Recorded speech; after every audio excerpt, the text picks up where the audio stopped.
What is up, PTSM? I am Adam, if you didn't meet me yet. I'm one of the freshman guys, small group leader. My boys are in the back there. What's up, guys? I told them I would give them a shout out, so there they are. All right.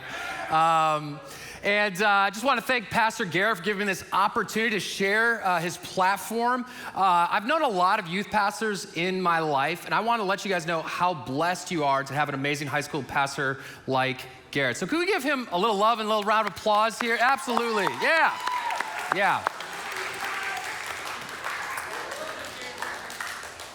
Well, this is doubly an honor for me to speak tonight because I love Christmas. I am one of those people who are Christmas fanatics. You guys look amazing in your Christmas sweaters, very festive. You might be wondering where mine is.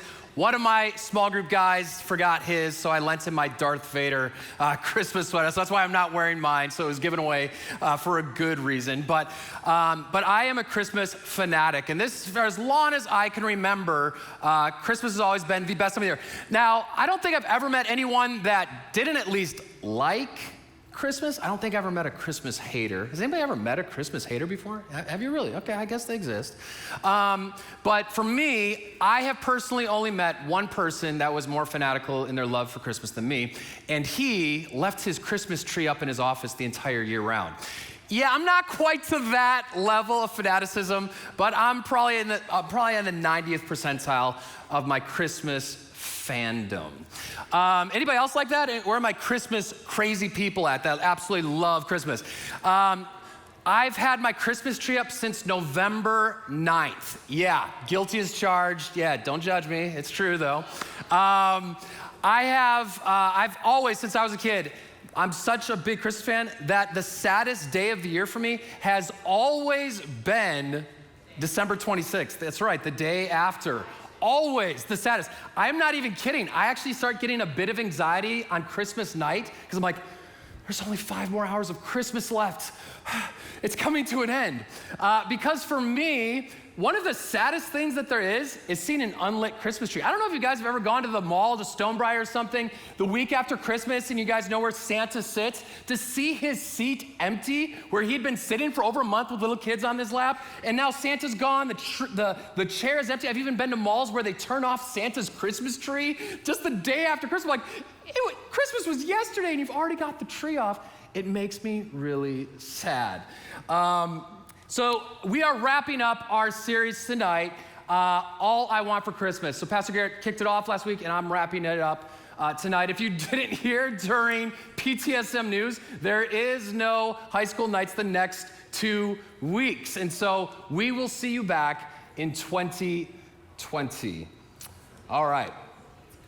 Again, going back to my Christmas fandom, one of the things I really remember is when I was in middle and high school, the amazing feeling I would get on the last day of school before Christmas break, when all of your tests and quizzes and homework is done, and you're let out of school. I can remember one time in particular in 8th grade at West Suburban Christian Academy, we had a quiz in the morning. It was Friday, December 20th. I remember what day it was.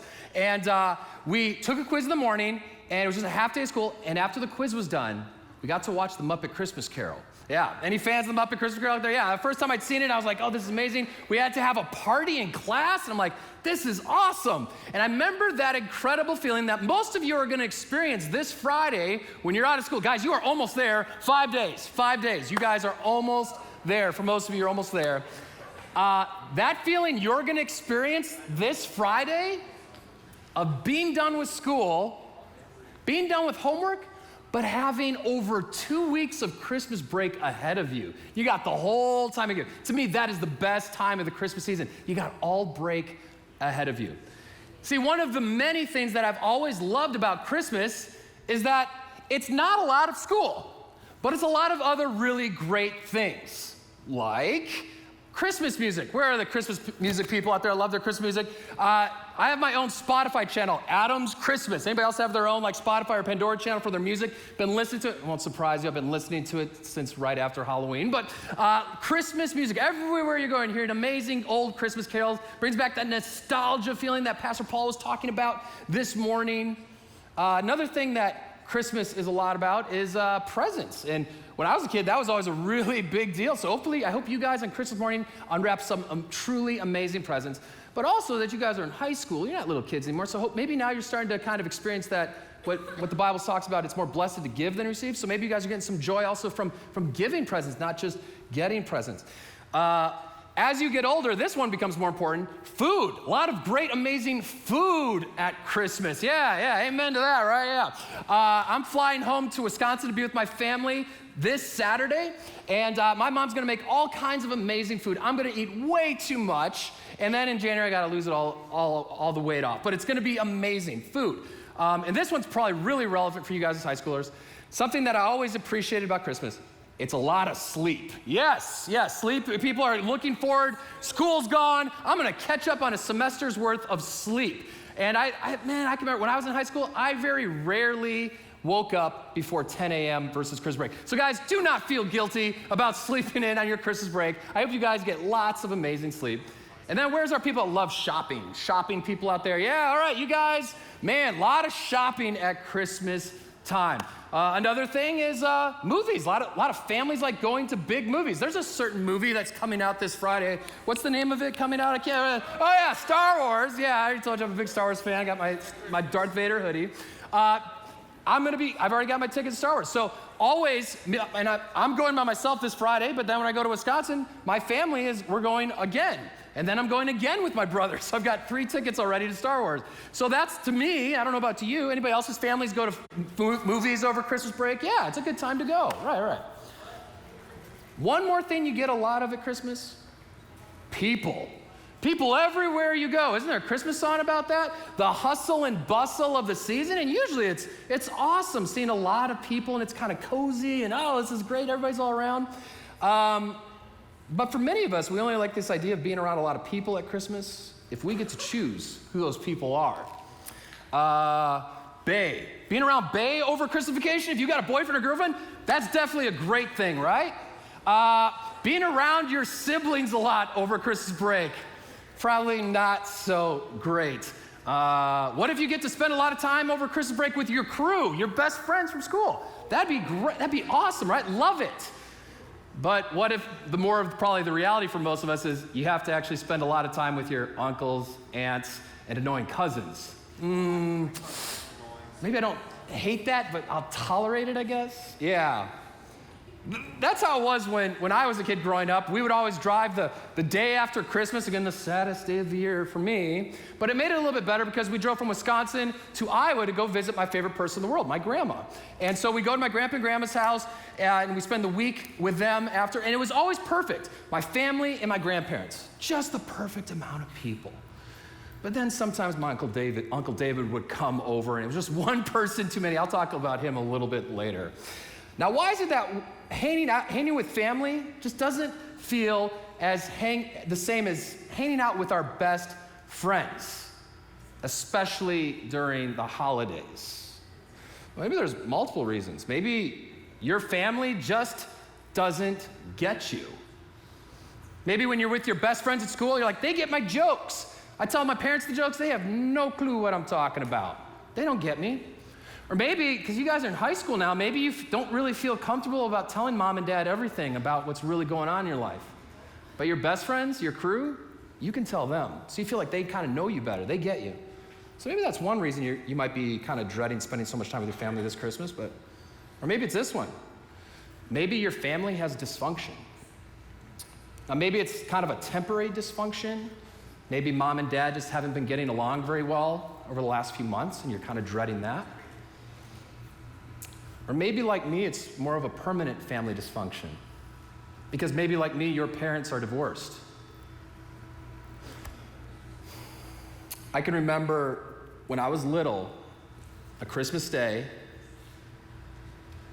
I don't remember how old I was, but I remember specifically what room I was in, and I remember exactly what Christmas gift I was playing with. When on Christmas night, my dad came and found me and told me that he had to leave. He couldn't stay with me on Christmas night. And I remember at a young age, my parents split up, not understanding why my dad couldn't be with me on Christmas. So maybe you can relate to that. If that's you, in a room this size, we know that there's many of you who have experienced, like me and like Pastor Garrett, divorce. And we're sorry. And I want you guys to hear this, that it's not your fault.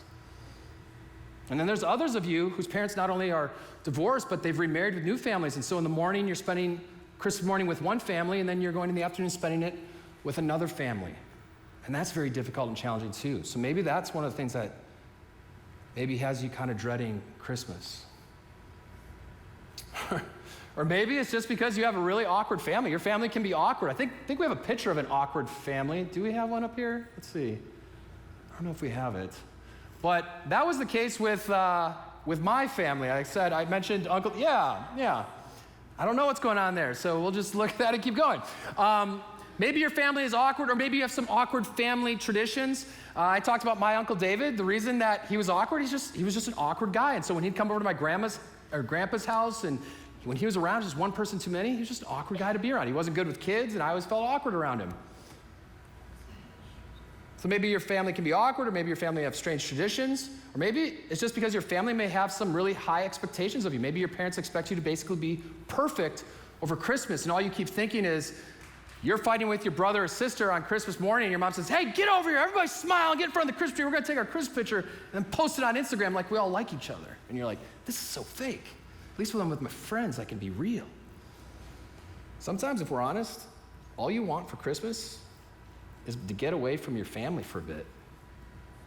Anytime you live life, and this is just some life lesson of somebody who's been a little further down the journey of life than you guys, a little life advice for you guys. Anytime you live with people, guys, it's gonna get messy. But nothing gets messier than family. And when it comes to that kind of mess, the response most of us usually have is, check this out, guys, especially high schoolers. The response most of us have when things get messy in our family is to tune out and check out. Now that might be putting your headphones in when parents start arguing or whatever it is, or you don't get your way so you just leave the room, whatever it is. For a lot of high schoolers, that's the temptation, to tune out and check out. But when we check out, we can sometimes miss one of the greatest blessings and gifts of Christmas. Raise your hand if you have seen a nativity scene this Christmas season, maybe in your yard or across the yard, across your neighbor's house, wherever, maybe in a store, seen nativity scenes. Yeah, nativity scene. Well, I looked up, we wanted to find a picture of a stereotypical nativity scene. And so we've got Mary and Joseph there. Mary has her makeup all in gear, even though she just gave birth in a barn. We got some shepherds there. Shepherds look like they just pressed and washed their robes. I don't see any sheep poo anywhere on the shepherd's clothes there. So I don't know how realistic that is. But in our minds, this is what a lot of us think of the first Christmas, that everything was perfect, that there was no mess. But track with me for a few minutes while I bring some reality to the first Christmas in Bethlehem 2,000 years ago. I'm a history buff. Anybody like history? Any history buffs in here? Yeah, my people here, all right. One of my favorite periods in all of human history is the Roman Empire. I've researched it for years. I love it. I think they were a fascinating, very advanced race. Their military was incredible, second to none. But I have to admit, after researching the Romans, that they could be absolutely brutal if you got on their wrong side. So let's bring a little reality, because Joseph and Mary, we're thinking of the nativity scene, they were actually in Judea, part of the Roman Empire. That's where Bethlehem was, in Judea, a province of the Roman Empire. And the very first Roman emperor was Caesar Augustus. And he decided to take a census of his brand new empire. Why? Well, primarily for tax reasons, to make sure everybody's paying their fair share, because empire running gets really expensive. Having the best army of the ancient world gets really pricey. So that's why taxes were so important. So that is why Caesar Augustus demanded this census be taken of the entire Roman Empire. It included Judea, where Mary and Joseph were. So because of the census, the Romans required every man to take his entire family to his ancestral home, where his ancestors were from. Because from Scripture, a lot of people think maybe, oh, were Mary and Joseph from Bethlehem? No, they weren't from Bethlehem. Joseph's ancestors were from Bethlehem. Mary and Joseph actually lived in Nazareth in the middle of nowhere in the Galilean desert, 90 miles to the north of Bethlehem. So that's reality point number one. Mary and Joseph, they look so happy, everything looks so perfect there. Reality number one of that first Christmas is that Mary and Joseph were living under the authority of a foreign power. Freedom, especially how we think of freedom in 21st century America, that wasn't even on their radar. So they weren't even free. Now, months before the nativity scene moment of Jesus' birth, Mary and Joseph were engaged. And one day, Mary gets a surprise visitor, which we're going to pick up in Luke chapter 1. You can just follow on the screen. God sent the angel Gabriel to Nazareth, a village in Galilee, to a virgin named Mary. She was engaged to be married to a man named Joseph, a descendant of King David. Pause there. So then, the angel follows up this message with something that's going to turn Mary's life upside down and change the trajectory of human history. Check this out. You will conceive and give birth to a son, and you will name him Jesus. He will be very great and will be called the Son of the Most High. Pause there. Sounds nice, but it still didn't change the fact that Mary was pregnant, and oh yeah, not yet married. And in the culture she lived in, there was nothing more scandalous than an unwed mother. In fact, in that culture, the elders of Nazareth could have stoned Mary to death. Reality number two of the first Christmas. Mary, just a few months before we see the birth of Jesus in Bethlehem, oh, it's so perfect. The reality is, she was scared to death. She was afraid of being scandalized. It's something we don't really think of when we think of the Christmas story. Scandal? Scandal? Yeah, an unwed mother? Yeah, very scandalous. Could have resulted in her being killed. Wow. Let's continue. This is how Jesus the Messiah was born. His mother Mary was engaged to be married to Joseph. But before the marriage took place, while she was still a virgin, she became pregnant through the power of the Holy Spirit. Joseph, to whom she was engaged, was a righteous man and did not want to disgrace her publicly, so he decided to break the engagement quietly. All right, let's put ourselves in Joseph's shoes for a minute, shall we? Joseph hears from Mary, hey, I'm pregnant, but it was God.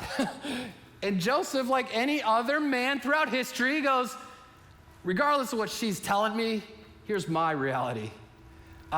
She's pregnant. I've never slept with her. Thus, the baby ain't mine. And so, I've got two options here.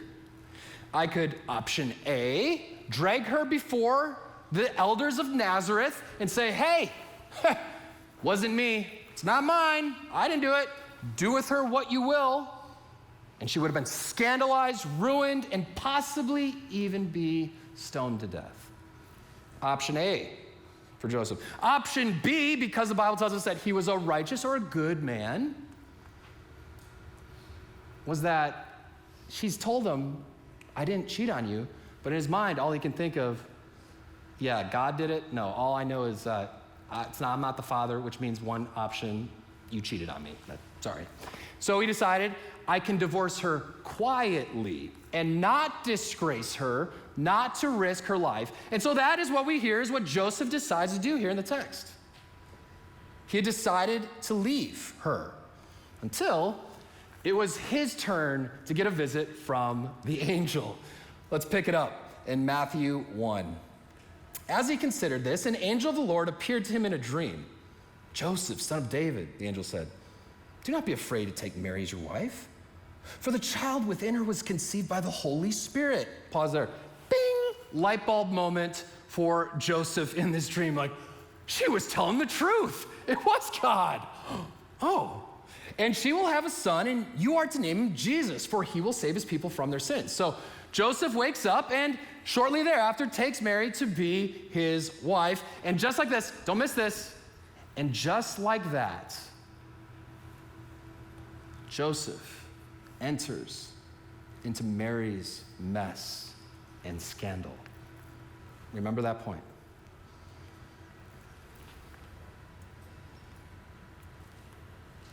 And if you've grown up in church, you know how the rest of the story goes.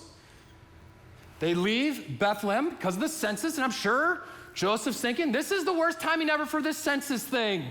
My wife is 9 months pregnant, and we have to travel 90 miles through the Galilean desert. Now, they may have gone in a caravan, so there's maybe some safety in that, but still a really arduous journey for a teenage girl the same age as you, about to have her first child, scared to death, traveling through the desert of Galilee, down past Jerusalem to Bethlehem. Probably took a week or so to get there. Now, a lot of us think that Mary was riding a donkey. The Bible doesn't actually say. Now, hopefully she had something to ride, right? She didn't have to walk the whole way, but we don't know.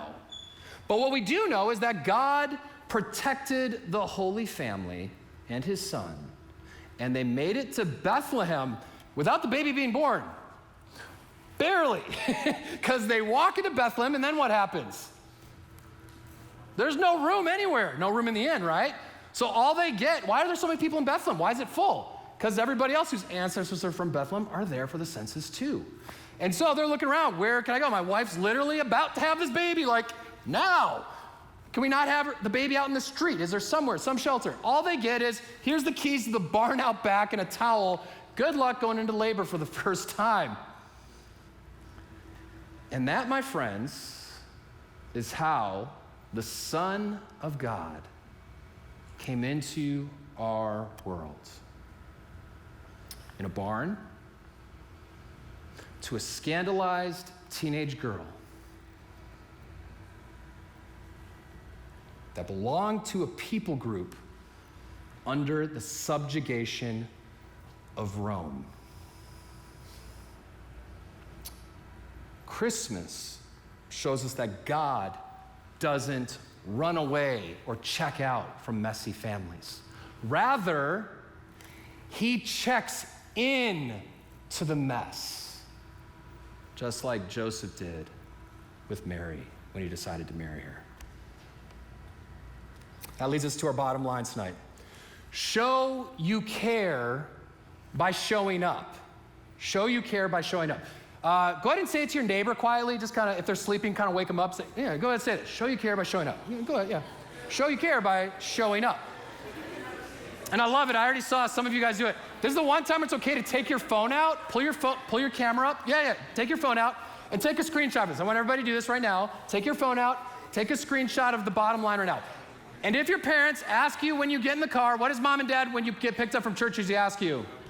What did you learn at church tonight? If you can't remember anything else, remember the bottom line tonight. Last one of the year, last one of 2019, show you care by showing up. Did everybody get a picture on your phone? Save it, heart it, so save it under your favorites because you'll need it later.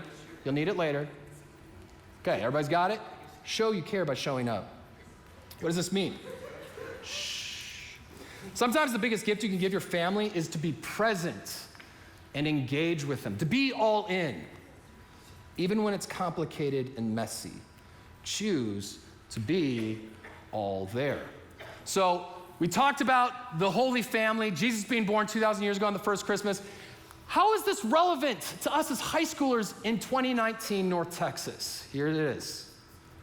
This Christmas vacation, when things get messy in your family, and none of us have perfect families, which means for all of us, there's gonna be at least one moment in the next couple weeks where things get messy this Christmas season.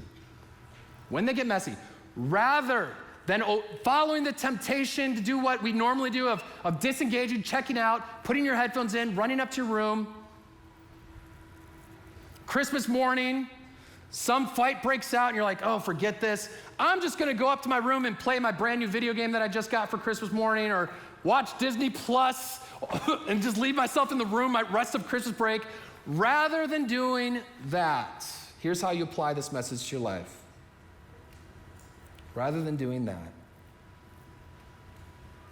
be present with your family. Stay there. I promise you, it might not be easy, but it will be worth it. You won't regret it. I want to wrap up the final message of the year with a simple question that will help you frame this whole thing. So we already took a picture of the bottom line, show you care by showing up. Here's the next thing. If you want to take a picture of this too, you can. This is the question. So this Christmas break, when things get messy in your family, go ahead and pull up your favorite pictures and go, oh yeah, there's the last high school nights bottom line of the year. All right, there it is. I remember, yeah, all right. Show you care by showing up. And then ask yourself this question. After you've decided not to retreat, not to disengage from your family, you're gonna stay present, here's what you ask yourself next. What's a big deal to the people in my family? What's a big deal to them? This is how you apply that message. Show you care by showing up. This is how you show up for your family. Think in your mind, what's a big deal to the people in my family? Now, everybody's gonna have a different answer on this. Maybe for your mom. A big deal for your mom, and showing that you care for her and you can show up for her, is to leave your phone in your room or in your pocket during every family meal during Christmas vacation. I guarantee you that's gonna be a big deal to every one of your moms. Moms love that kind of thing. Oh, wow, not on your phone during a family meal, great. That means leave it in your pocket. Even if it buzzes and you get an Insta alert, nope, don't check it. Wait till after dinner's over. Besides, I'm a germaphobe, and do you guys know that phones are the dirtiest things in the world? You shouldn't touch your phone at meals anyway. So this is like a healthy thing for you too. It's gonna make your family healthier, and it's gonna make you guys physically healthier too. Leave your phone at home. So that's maybe for mom. Maybe for your stepdad. Maybe showing that you care about him and showing up for him is being nicer to your step-siblings this Christmas. Or maybe for your uncle or your grandma who gives you a gift that they spent a lot of money of, that you honestly are like, why did you give me this? Why couldn't you just text me and ask me what you wanted? I would have told you money or a gift card. Why did you get me this? How am I even supposed to use this thing? Maybe instead of that, showing that you care about your grandma who gave you this gift and spent a lot of money on you would be just to be genuinely grateful for it. That'd probably be a big deal to her. Maybe to your younger brother or your younger sister on Christmas morning, maybe a big deal for them is rather than focusing solely on your gifts and what you're opening on Christmas morning, maybe a big deal to them is to pause and watch your younger brother or sister open up every one of their gifts and then actually being happy for them opening their gifts. That might be a big deal to them. Again, everybody's gonna have different responses for the people in your family. Here's why I want you to ask this. What's a big deal to the people in my family? Pick a few things that would be important to them and then make it happen. Actually do it. It's not enough just to sit here at church and go, in the last service of the Christmas message of 2019 and go, that sounds like a great idea. No, you actually have to follow through. You may have actually even taken a picture of the bottom line and saved it under your favorites, but if you never pull it up when your family's going through mess, and you never actually follow through and ask yourself this question, what good does this message do? So you actually have to do it. Don't just think it, actually follow through and do it. Again, you guys will never regret showing up for your family. Not saying it's gonna be easy all the time, but you'll never regret it. Show you care by showing up. This is what an angel of the Lord told Joseph in Matthew 1:23. The virgin will conceive a child. She will give birth to a son, and they will call him Emmanuel, which means God is with us. Now maybe growing up you sang a Christmas song with this word in it, Emmanuel, and you never really understood what it means. Here's what it means. It literally means God is with us. What does Emmanuel mean, really? It means that 2,000 years ago when God looked down on humanity and saw our brokenness and he saw our mess, he devised a great rescue plan involving his very own son, Jesus Christ, who he decided to send into our humanity.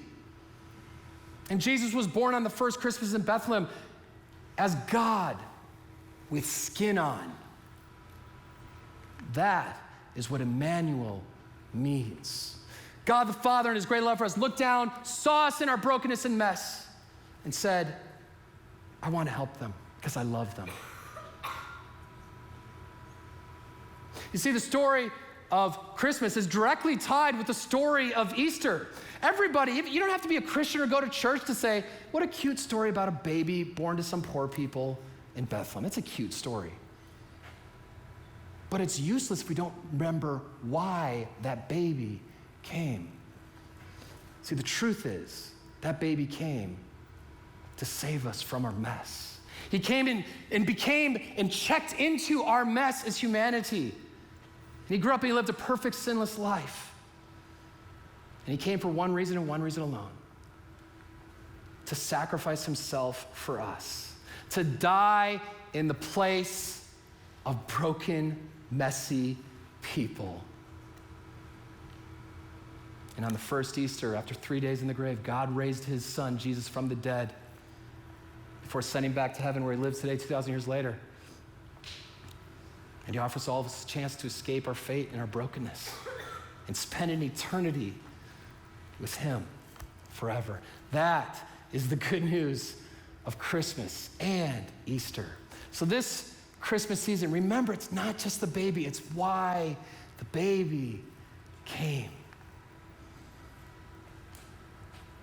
And if you have any questions on that, and you're like, you've never heard that before about, I never really knew why Jesus came, please come talk to me or come talk to Pastor Garrett about it. We would love to talk to you about what your next step might look like. The birth of Jesus means that God is with us in our mess. God shows up because he cares about us and loves each and every one of us, even though we're messy, even though we're broken.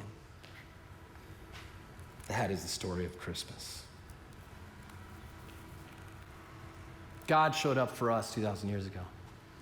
But today, God can show up in our lives and change our lives and help to make our families healthier. And so this Christmas, we can show up too for our families. In fact, it might be one of the biggest gifts that we can give to them this Christmas season. Remember our bottom line: show you care for your family by showing up for them.